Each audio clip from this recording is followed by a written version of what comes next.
కేంద్ర ప్రభుత్వం ప్రవేశపెట్టిన మధ్యంతర బడ్జెట్లో రాష్ట్రానికి ఏమీ రాలేదని బీఆర్ఎస్ వర్కింగ్ ప్రెసిడెంట్ కేటీఆర్ అన్నారు. బడ్జెట్లో తెలంగాణకు అన్యాయం జరిగినా సీఎం రేవంత్ రెడ్డి స్పందించలేదని కేటీఆర్ మండిపడ్డారు.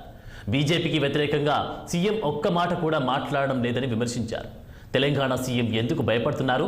రాష్ట్ర ప్రయోజనాలను ఎందుకు ఫనంగా పెడుతున్నారు? కృష్ణా బోర్డుకు ప్రాజెక్టులను అప్పగించి రాష్ట్రానికి అన్యాయం చేస్తున్నారు అంటూ ఆయన ట్విట్టర్ వేదికగా ఓ ఫోటో షేర్ చేశారు.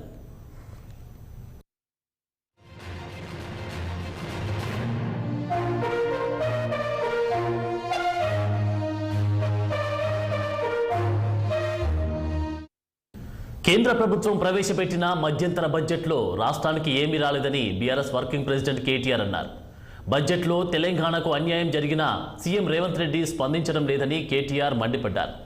బీజేపీకి వ్యతిరేకంగా సీఎం ఒక్క మాట కూడా మాట్లాడడం లేదని విమర్శించారు. తెలంగాణ సీఎం ఎందుకు భయపడుతున్నారు? రాష్ట్ర ప్రయోజనాలు ఎందుకు ఫనంగా పెడుతున్నారు?